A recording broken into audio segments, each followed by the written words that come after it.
ज़कात किस पर फ़र्ज़ है? ज़कात देना हर उस आकिल, बालिग और आज़ाद मुसलमान पर फ़र्ज़ है कि जिनमें चंद शराइत पाई जाएँ। वो चंद शराइत कौन सी हैं? वो चंद शराइत ये है कि निसाब का मालिक हो। अब निसाब का मालिक हो, इससे मुराद क्या है? तो फ़ुक़हा किराम इरशाद फरमाते हैं इससे मुराद ये है कि उस शख्स के पास 7.5 तोला सोना या 52.5 तोला चांदी या फिर इतनी मालियत की रकम या फिर इतनी मालियत का माल तिजारत उस शख्स के पास मौजूद हो। तो मालिक निसाब जो है ये निसाब का मालिक होना चाहिए। दूसरी शर्त कौन सी है जिसे फ़ुक़हा किराम ने बयान किया है, वो ये है कि निसाब जो उसके पास मौजूद है वो निसाब नामी हो। अब इससे मुराद क्या है?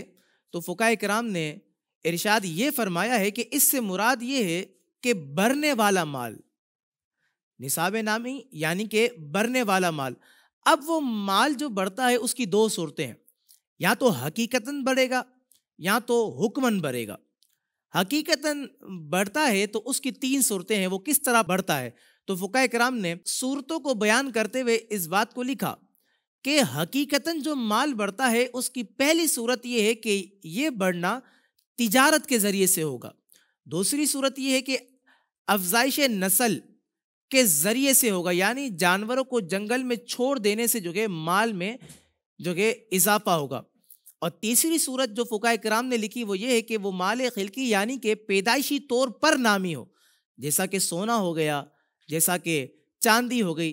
तो सबसे पहली बात थी कि निसाब का मालिक हो, और दूसरी बात ये थी कि निसाब उसका नामी हो, और तीसरी बात ये है कि निसाब जो उसके पास मौजूद है वो उसके कब्जे में भी हो, और चौथी बात जो है वो ये है कि निसाब उसकी हाजत असलिया से फारिग हो। ज़रूरियात ज़िंदगी के लिए जो चीज़ें ज़रूरी और अहम होती हैं उसके अलावा जो है वो निसाब हो। हाजत असलिया से मुराद क्या है? तो फ़ुक़हा किराम ने इस बात को लिखा, हाजत असलिया से मुराद वो चीज़ें हैं कि जिनकी अमूमन इंसान को ज़रूरत जो है ये ज़िंदगी गुजारने के लिए हुआ करती है, और उनके बगैर गुज़र औक़ात जो है शदीद मुश्किल हो जाता है, तंगी और दुश्वारी जो है महसूस होती है। मिसाल के तौर पर रहने का घर, यह बंदे की हाजत असलिया है। इसी तरह पहनने के लिए कपड़े, यह हाजत असलिया है। इसी तरह सवारी हो गई, यह हाजत असलिया है। इल्म दीन से मुतालिक किताबें, ये भी हाजत असलिया है।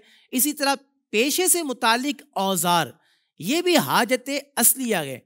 तो निसाब उसके कब्जे में भी हो और निसाब उसकी हाजत असलिया यानी कि ज़रूरियात ज़िंदगी से ज़ायद होना चाहिए। और इसी के साथ जो निसाब है वो दैन से फारिग हो, यानी कर्ज ना हो। तो अब ये जितनी भी बातें बयान की गई, यानी कि पहली बात हमने आपके सामने ये बताई थी कि निसाब का मालिक हो, दूसरी बात ये बताई कि निसाब नामी हो, तीसरी बात ये बताई निसाब उसके कब्जे में भी हो, चौथी बात ये बताई कि निसाब उसकी हाजत असलिया यानी कि ज़रूरत ज़िंदगी से ज़ायद हो, और पांचवी बात ये बताई कि निसाब देन से फारिग हो।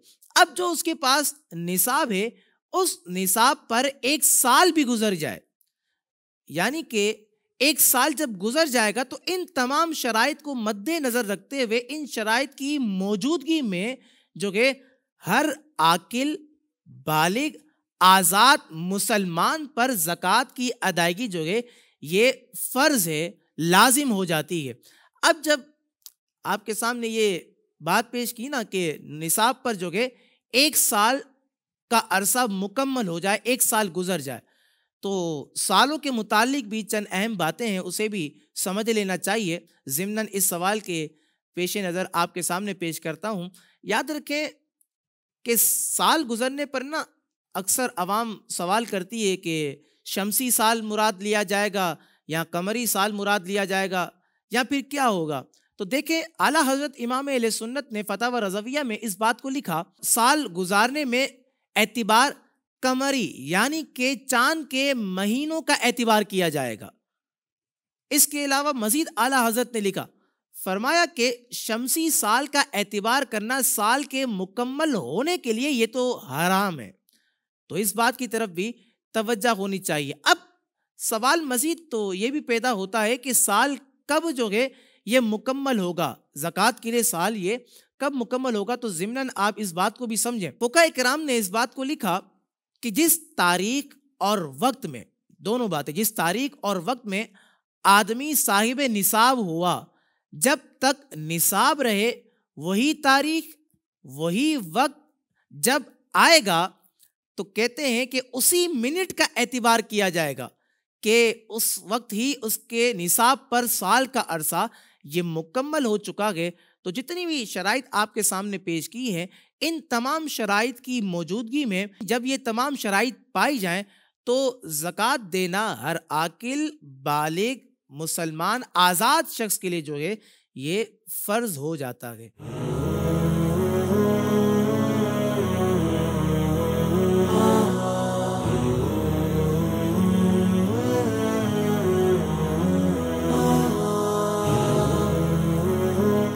Kachhi Memon Islamic Center. Run towards way of Allah.